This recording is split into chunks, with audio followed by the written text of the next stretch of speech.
4, 3, 2, 1. 1, 2, 3, 4, 5, 5, 4, 3, 2, 1. Testing 10, 9, 8, 7, 6, 3, 2, 1. Over. This is Stanley H. Tinsley speaking. Today is March the 4th, 1994. I'm speaking today with Mr. Charles Odom of Knoxville, Tennessee, in regard to his service before, during, and after World War II in the United States Navy. Okay, Mr. Odom, when did you join the service? 1934. Okay, did you volunteer? Yeah. Everybody was volunteer then. Right. What branch of the service did you go in? First I went to boot camp, machinist school, and then I was selected for submarine school, and went to diesel school, and then to a submarine. Okay. How come you decided in 34 to go in the Navy? Well, I was a high school economic dropout in 29, and I went to work for Standard Oil Company. My dad had worked there for years and was pensioned off and during the Depression, so I had to drop out of high school and go to work. And one of my fellow workers had been in the Navy, and he kept telling me about it. And so I quit my job, and I was making $70 a month, 70 hours a week, and joined the Navy for $21 a month. And then they cut us to $18.90 to start the CCCs. Oh, gosh. Oh, boy. Oh, those were tough days. Yeah. How old were you when you joined the Navy? I was 21. Okay. And most of them were 17, 18, and I'm a late bloomer. Okay. Anyone else in your family in the service? No, a couple cousins were in the Army. Okay. What do you remember about leaving home? Well, I ended up in Hawaii after a year and a half after all those schools on a World War I submarine, the S-1, number 1. And I was homesick, even though I was 21 years old. I was homesick for a couple of years there. And while I was there, my dad died, and I didn't get to come home. And the only way back was the Hawaii Clipper and the China Clipper and the Matson line, and that took 6 days and a lot of money, and I couldn't make it. I'll be darned. Yeah. So you would have had to pay your way back, right? Yeah. That's right. Yeah. Okay. When were you married at that time? When did you get married? No, I didn't get married till way later. That's okay. Okay, this is probably where you'll start needing your notes. Describe the places you trained, and where you went from place to place, and that sort of thing. Well, I went to boot camp in 34 in Norfolk. And while there, I was selected for machinist school, and that was about 8 months. I went to machinist school, and then I was selected for submarine school and went there. And after that, I went to diesel engineering school, and then I went to Hawaii and to an old World War I submarine, the S-1, number 1. It didn't even have a name. And so after boot camp in 34 and machinist school in Norfolk and sub and diesel schools in New London, 6 years in submarine engine rooms, took an exam and got a chief engineer's license for merchant marine officer.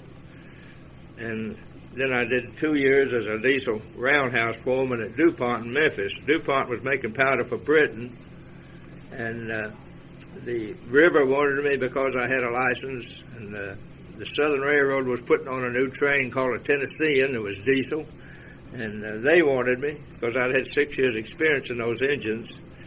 And I selected DuPont. I was roundhouse foreman we had 3 diesel-electric locomotives. Let me interrupt you for a second. Tell us a little bit, if you can, about what it was like to be on the S-1. Oh, well, it was real crude. And hot, and this was way before, well, air conditioning never worked on a submarine until you got nuclear subs, but, and we had one little one-holer head, and we slept on top. We hot bunked. We didn't have enough bunks. We had one cook, and we had two main engines, big old noisy diesels. How many people on the sub altogether? There's 42 then 42. on that little one. Yeah, that was a World War I submarine. Right. And I got promoted on there to from fireman third class to fireman second class and fireman first class. And I think I made $60 a month, and I qualified for submarines and got $20 more a month. They used to bet us $1 a dive that we wouldn't come up. And that was pretty rough. And then we had a hydrogen explosion in 1936, and they decided to put it out of commission. And we brought it back to Philadelphia and put it out of commission. Anybody hurt in that explosion? Huh? Anybody hurt? No, but it burnt the hair off burned the eyebrows and the hair off my arms, and the shirts caught on fire. There was no flame, just heat waves. It's hydrogen. And batteries normally give off hydrogen while you're charging them, but these gave off hydrogen on a discharge while we were running, a reverse cycle some way, and it built up over. When it got over 3.5–4%, you could have an explosion. And the captain closed the hatch and said, "We're not going to let any oxygen in here. Just breathe hard." And he didn't want the fire to get bigger. And finally, he opened the hatch, and then that's when they decided to put it out of commission. It was pretty old submarine. Okay. Back to let's see. Did you go with DuPont or Southern Railway? It was DuPont. We had 21 miles of track right north of Memphis, and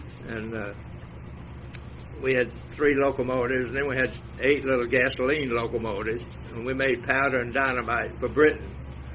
And then, of course, after Pearl Harbor, I had a deferment, but after Pearl Harbor, I had to go back. I wanted to go back. Right. And I had married my wife. She was an RN from Lenore City, went to UT in Memphis. They didn't have a nursing school here then, except Old General. She was a Red Cross Army Reserve, ready to go to war, and I married her, and they wouldn't take married nurses in World War II. She threw that up to me for 40 years. But some of her classmates were prisoners in the Philippines, so that helps out. Yeah. And I went back in 42, and let me give you a little bit off my notes here. Yeah, okay, fine.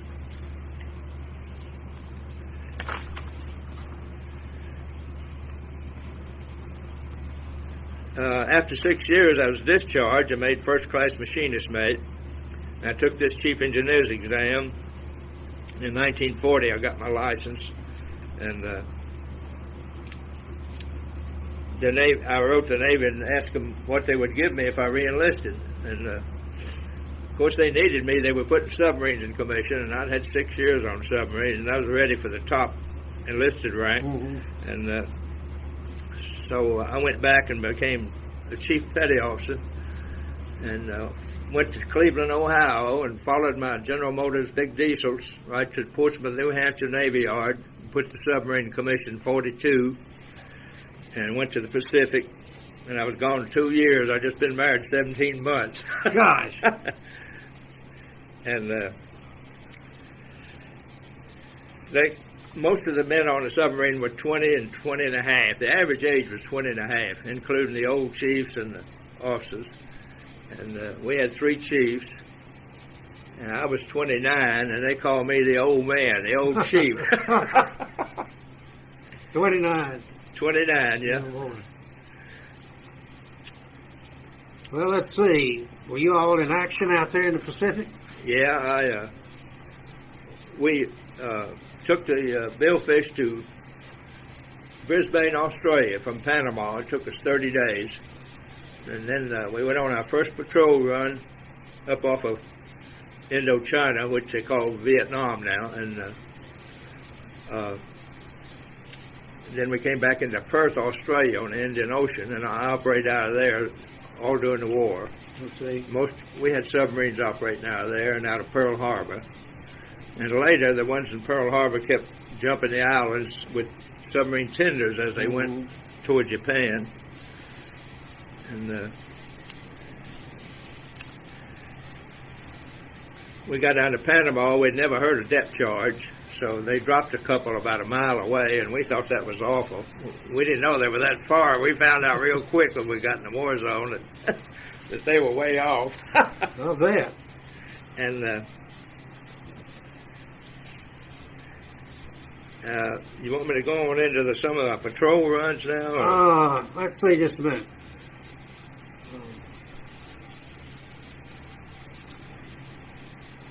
Okay. The crew in the sub, were they from all over the country or a certain part of the country? Or? Yeah, a lot of them were farmers, and in fact, I like to get a good farm boy who had worked on plows and machinery and tractors, because, and then I had some that couldn't do anything with machinery, so I just made operators out of them. I let them run it and watch the gauges. Right. I wouldn't let them touch the engines. Did they get along pretty well? Oh yeah, we had to in submarines. Yeah, if you couldn't get along, you got out, because one man could kill everybody in there by opening a wrong valve. Right. Yeah, tell me, I got you. Yeah. Tell me about some of your patrols. Well, I'll go with this one here. Okay.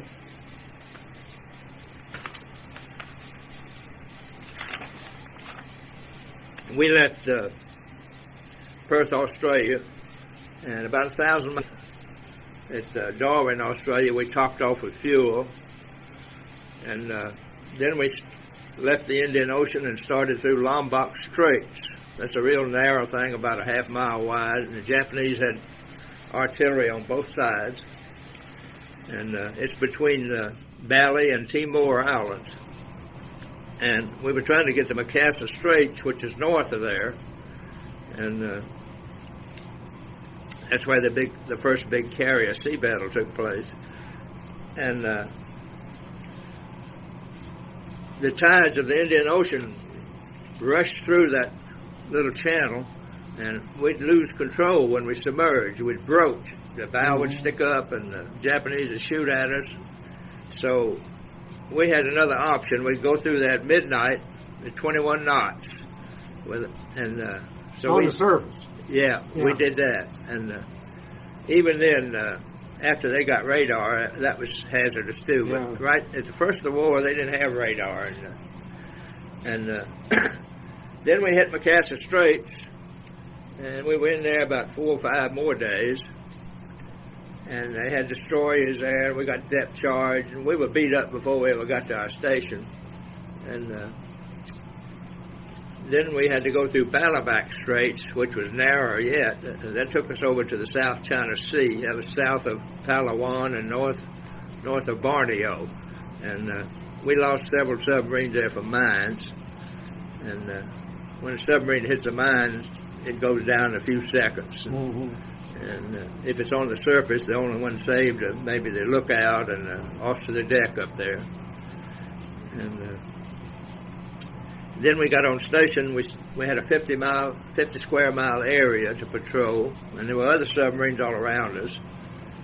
And we attacked convoys going from Borneo and other islands carrying oil and rubber to Japan and Hong Kong and all the captured companies up there, countries, and they hugged the coast, which was shallow, and that was our nemesis. We hated shallow water. So after we shot torpedoes, we'd have to turn around, and if we could, we'd stay on the surface and put all 4 main engines on and go out to deep water. And then, of course, they'd be chasing us, and we'd submerge in deep water. And the battery, of course, submarines then used batteries submerged, and they'd last about an hour under 11 knots, which was about our top speed submerged. And but if we ran 2 knots, we could use them all day. And we usually ran 2 knots, used evasive tactics, and everything was silent. We had silent running. And sometime a shipmate would stir his coffee in a big Navy cup and make noise, and sound studies had proved they could hear that at 100 feet back in New London, and So we'd jump on them when they did that. I don't blame you.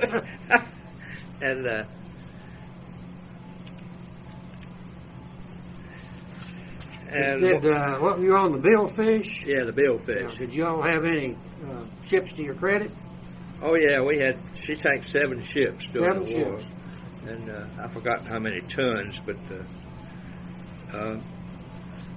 she made about 8 patrol runs, and it usually took, by the time you left Perth, Australia, and stayed on station 50 days, you were about 60, 70 days gone, and our families didn't hear from us for 90 days. No. They didn't know whether we were dead or alive, and we operated alone. There were other submarines 50 miles away, maybe, but and everybody that saw us,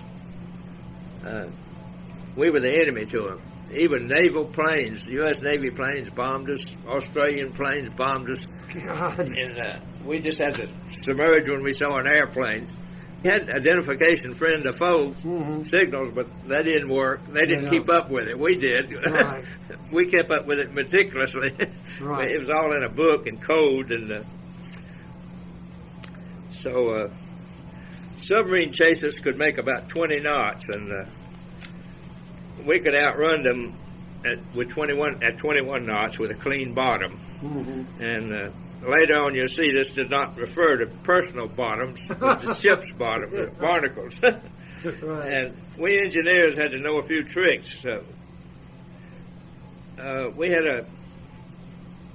a tactic called a end around, and we would go over the horizon 7.5 miles where they couldn't see us, the curvature of the earth, and we'd stick the periscope up and follow these convoys and get ahead of them and submerge and then fire at them. And this might take 8 to 24 hours. So we all the engineers had to be in the engine room. We were pushing those engines for everything they had. We'd dog down the governors and to get ahead of this convoy. And we had to know a few tricks to keep from blowing up the engine, exceeding the BMEP, we call it, the brake mean effective pressure. And these were 2,000 horsepower, 16-cylinder V16 engines, General Motors, just like they had on locomotives. The pistons were 8 by 10 inches. There were over 100 decibels in the engine room, and that's why I'm wearing hearing aids. 10 years of that. Can you hear that? Something's going off. Yeah, stop. I don't know what that was. Real high-pitched noise there. I don't know. I thought maybe it was a kettle or something.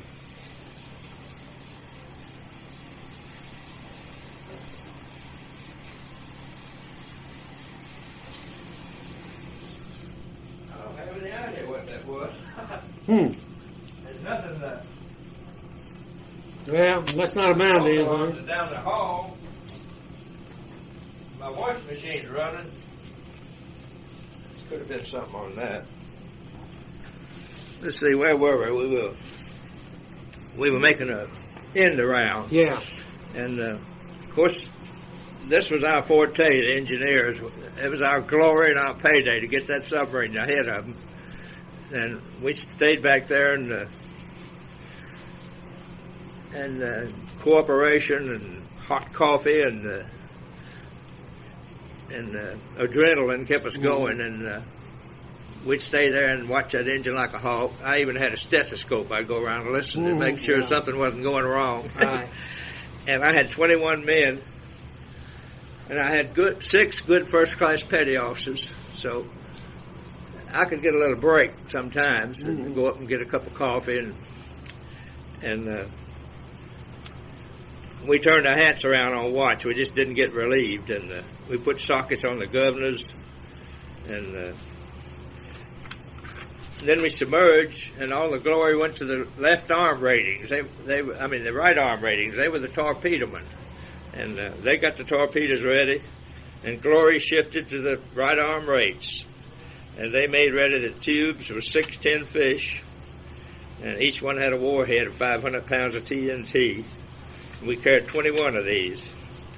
These warheads had been bunk mates as they protruded into the bunks, and we'd throw our arm around them and caress them and have wild dreams. From the time the captain said fire one, we shifted from hyper to super hyper. This was what a lot of us had trained for 6 and 8 and 4 years. Mm-hmm. And each sub had a nucleus of old submariners who were 25 to 30 years old. They called us old folks. And we were pre-war people, and they divided us and spread us around submarines. And we trained novices right out of diesel school, submarine school, radio, torpedo, sound, signal, electrical school. And these were special people. They'd been chosen for submarines. And for selfish reasons, we saw that they learned their job because we had vested interests over 20 years, our lives. We knew what came next after the first torpedo was fired, and sometimes even before. The destroyers came and the destroyer escorts were alerted. The depth charges rained down. After firing, we went deep and did silent running. And the engines were 150 degrees, and they stayed that temperature for about 6 to 7 hours in the engine room. The engine room was awful hot. And the air conditioning would have, if we could have run it, it would have taken days to cool it off, but it made too much noise, so we couldn't run it. And one time, the most I was ever down, it was at Armistice Day, November 11, 43. It could have been worse. It could have been Navy Day. But we were down 27 hours. Good God. And we'd come up sometimes. We came up 2 or 3 times, and they were there, and we'd have to go right back down and get another depth charge. And some boats stayed down longer, and 52 of them are still on the bottom out there. And nobody can describe a depth charge to a layman so he can understand it. You just have to live through it.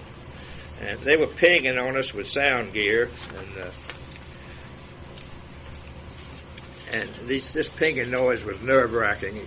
And sometimes they would drag grapnel hooks, and they'd run down the side of the submarine, and they wanted to hook and then put a buoy on it so they'd know where we were. And all of that stuff was nerve-wracking. And we engineers tried to keep the lights burning, but we had special light buds, but even the depth charges would knock them out even. And we led damage control parties to fix the water, air, and oil leaks. We had 3 air systems, 600-pound, 100-pound, and 3,000-pound air. And we used that to blow water out of tanks when we wanted to come up. And these damage control parties consisted of electricians mate and a machinist mate. And anybody else that wasn't too busy on that station, we'd take them with us.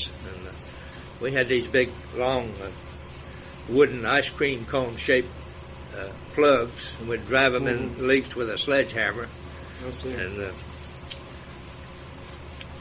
And this is a real war, not the Hollywood radio glamorous war that the civilians knew. And in combat, there are many surprises. Your personality traits come to the fore, and people you've been shipmates for years, you couldn't understand why they acted that way, and you yourself would either have extreme bravery or extreme fear, and you never knew how you were going to act. All the protective armor was stripped, and we were exposed for better or worse. You couldn't have any shams or screens because this was not all the world's a stage. There were no actors. It was a real thing. And sometimes these mild shipmates would become leaders, and some of the hard rock toughs would become the followers. Things changed. And we wanted to help shipmates, but you were too busy doing your job. And helping a shipmate was like trying to comfort a crying man. It was a difficult thing, and it's a helpless feeling, but if behavior didn't endanger, we overlooked it. And you overlooked a lot of things with men who faced death. And after we got through the depth charge, well, on this 27-hour one, we surfaced and had breakfast and charged the batteries and charged the air tanks with air compressors. And made bread, and I was an engineer. I had to make fresh water. We could make 600 gallons in a night, and if we didn't get chased down. And the batteries got about 500 of this, and the mess cook got the other hundreds. We didn't have any. The only bathing facilities we had were we could get if there's no enemy around, we could run the air conditioner. We'd take the condensate and shave with it. And that was condensed human sweat. And the engines, we had 64 10x8 pistons. We were running all 4 engines, 2 on propulsion and 2 on battery charge. Each one had a 1040 kW generator on it, and they would pull the fresh air right through the boat and suck up all these odors. We'd been breathing battery gas and bilge fumes, and the heads vented inboard, so you had to breathe all that stuff. And sweat, human sweat. Fear smell is one of the worst things you've ever. Oh, yeah. And we were a bunch of gamey young men, and it was awful. And this was way before deodorants. Oh, yeah. And no bathing. The cooks and mess cooks could bathe occasionally. Once in a while, we'd take a saltwater bath. But some of us got seasick when we surfaced. I got seasick for 20 years. I'd get over it in a day or two. Mm-hmm. And so not only did the billfish have positive buoyancy when we surfaced, but we did too. And if you had a good cook, he was a good morale man. That was the main thing. We had no doctor, no chaplain.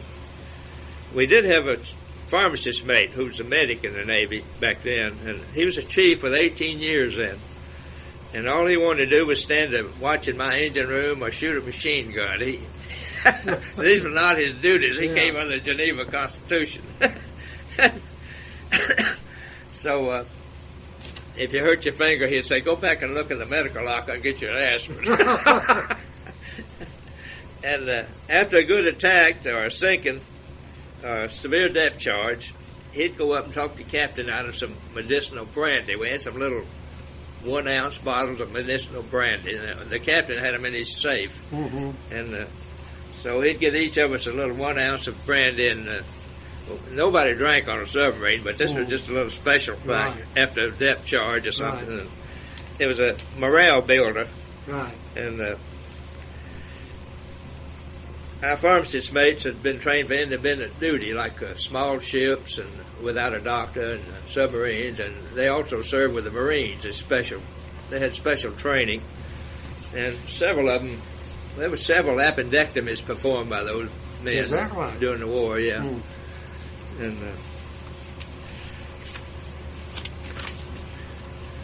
And men who face death are more tolerant of each other. We thank God that we'd gotten up.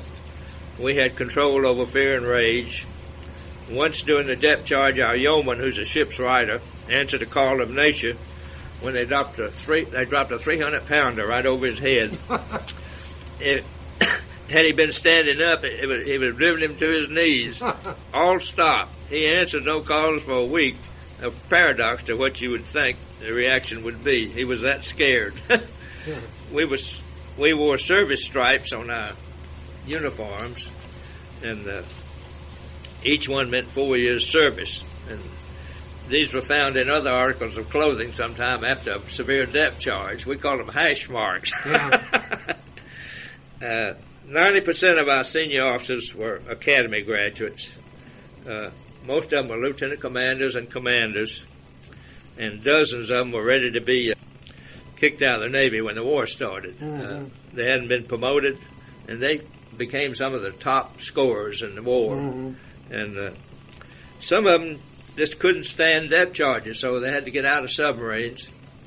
And they went to surface craft or submarine school or someplace. Mm-hmm. But most of them came back for a second chance, and all combat submariners deserved a second chance. It's just, you're under so much strain. And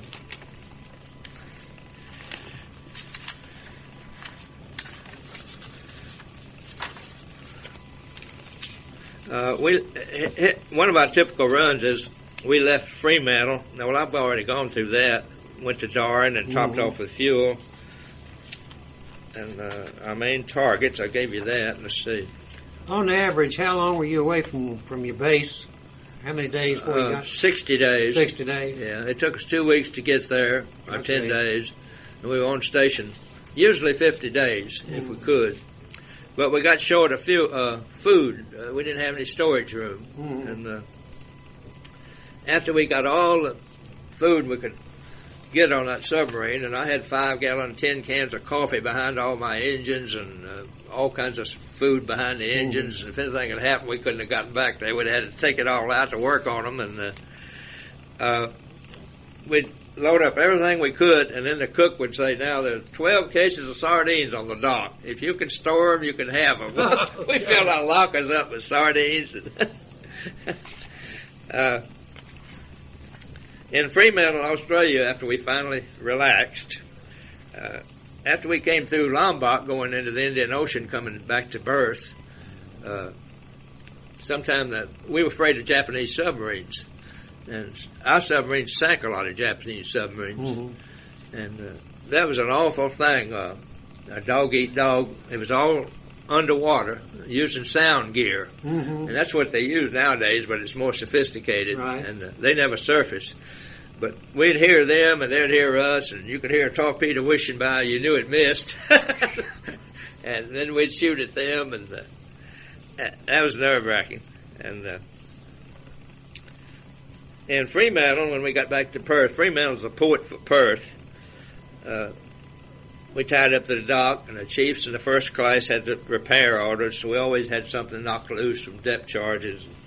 Sometimes it knocked the big engines right off of their mounts, and you couldn't use them. And our mail was 3 months old, and we had radio silent, so nobody knew what was going on.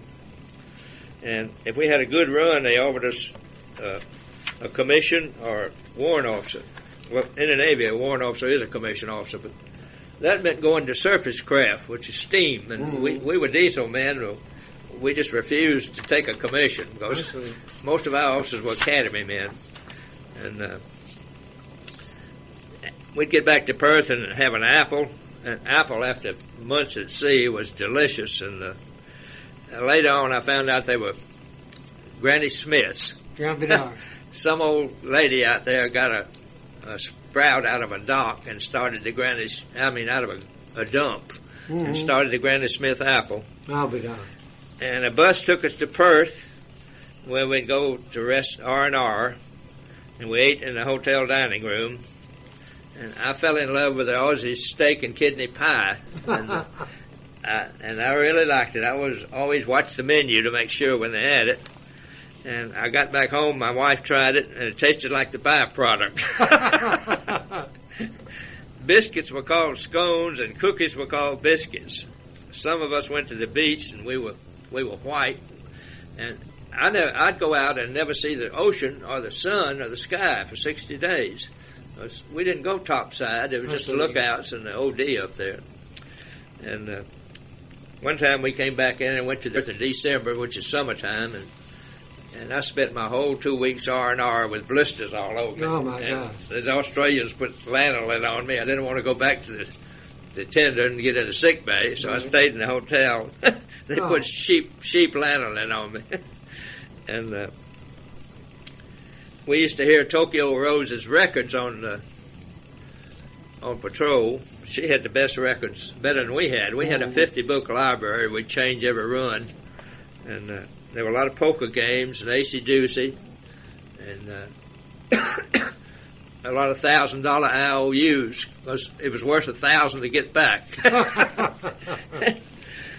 The captain's favorite record was the Whirling Dervish, and mine was Roy Acuff's The Night Train to Memphis. I want to go back home.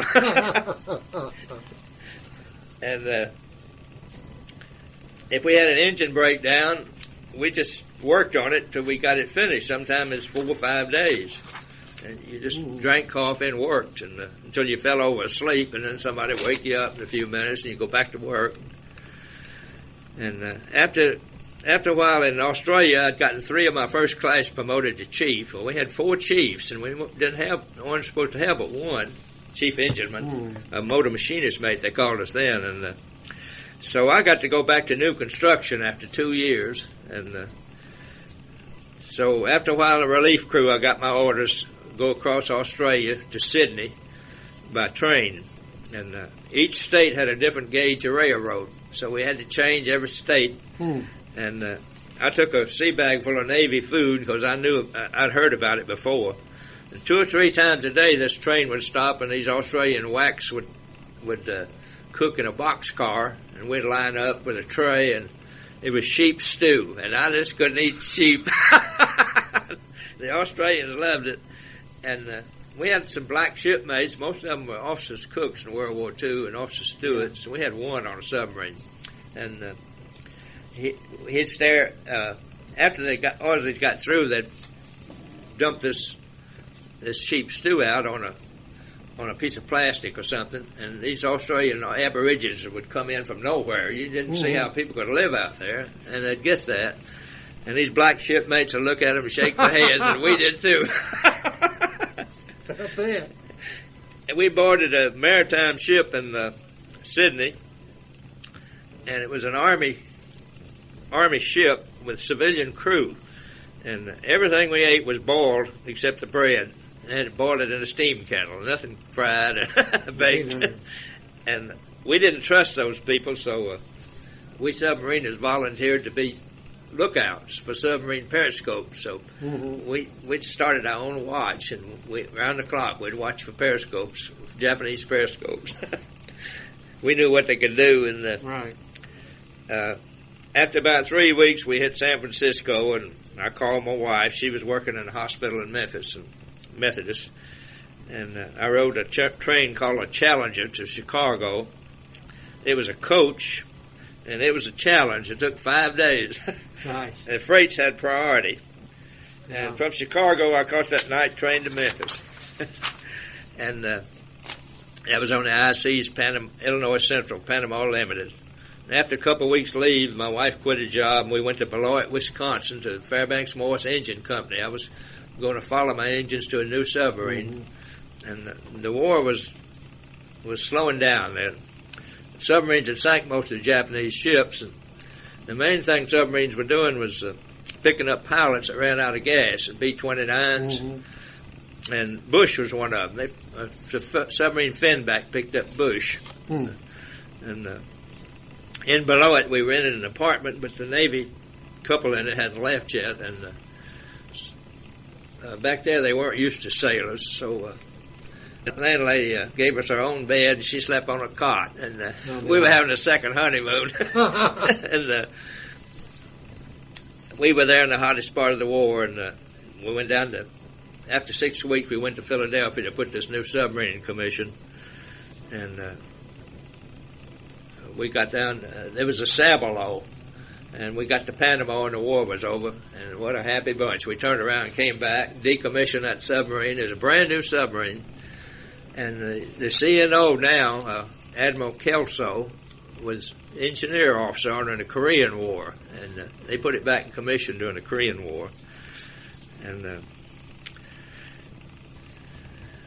after that, I became an instructor at the Diesel Laboratory in New London, Connecticut, and one of my students was a redhead from Plains, Georgia. He'd just come to submarines, and the young submarine officers had to tear down engines and the air compressors, and they had to know everything about it. And I'd sit up on top of the engine.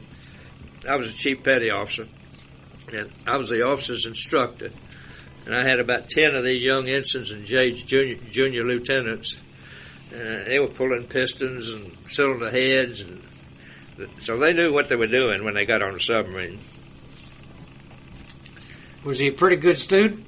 Oh yeah, they all were. They were selected. They were the top. And I got interested in teaching then, and I taught Peruvian officers and Peruvian enlisted men. I took a linguaphone course in Spanish. And I had trouble with verbs, but I knew all the names of the parts, so we got by.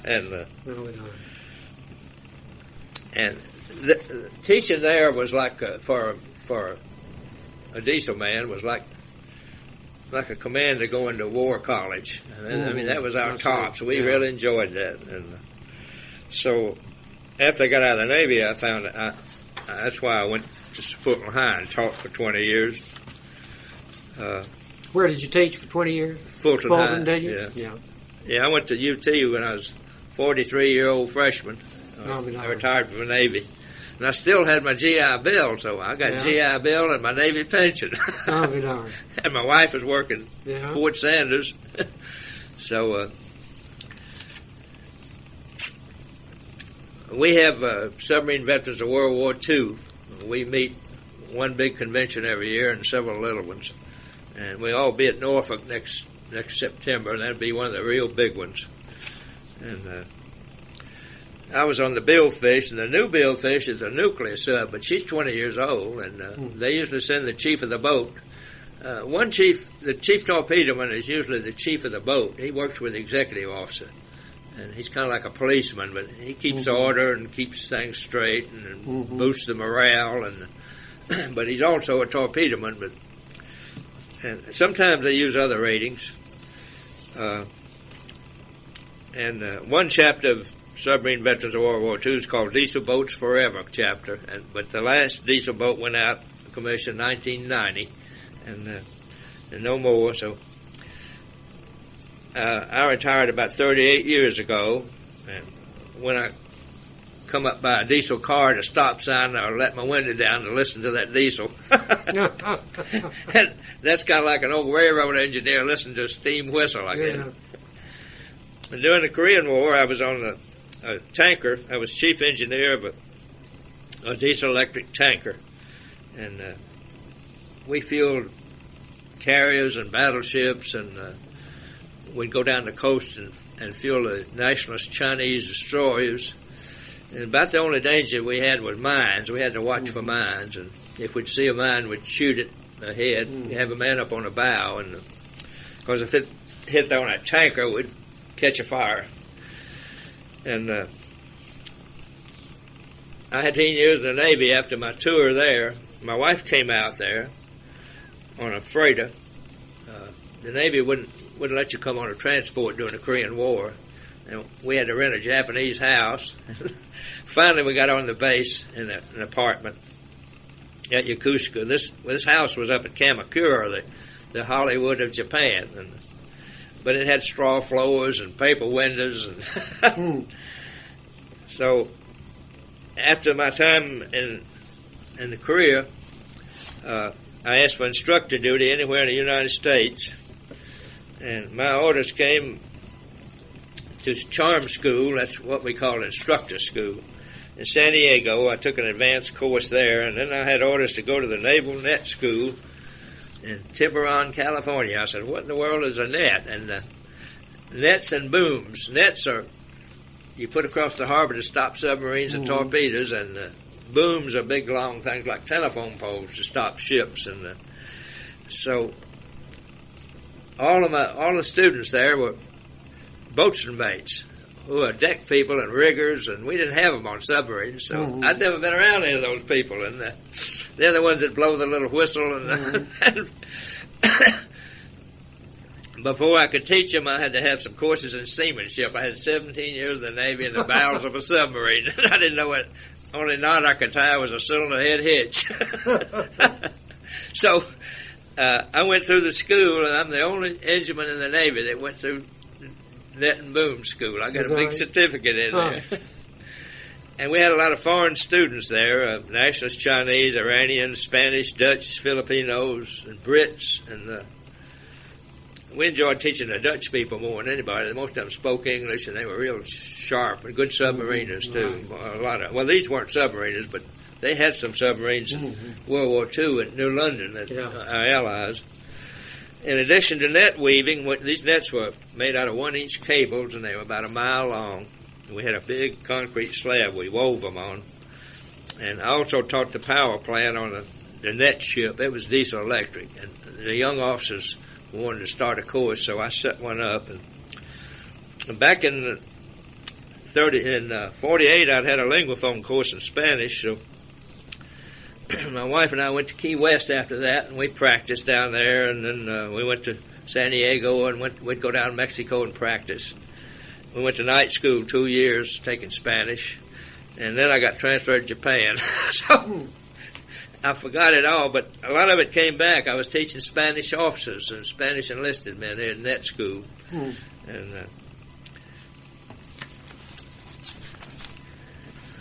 we were 1.6% of the Navy, and we sank 54% of all Japanese sea losses. And 1 out of 4 operating submariners didn't come back. We lost 52 submarines. And I retired in 56 and entered UT. I had a little green beanie on top of my head. Yeah, yeah. And I hadn't been to school in 25 years.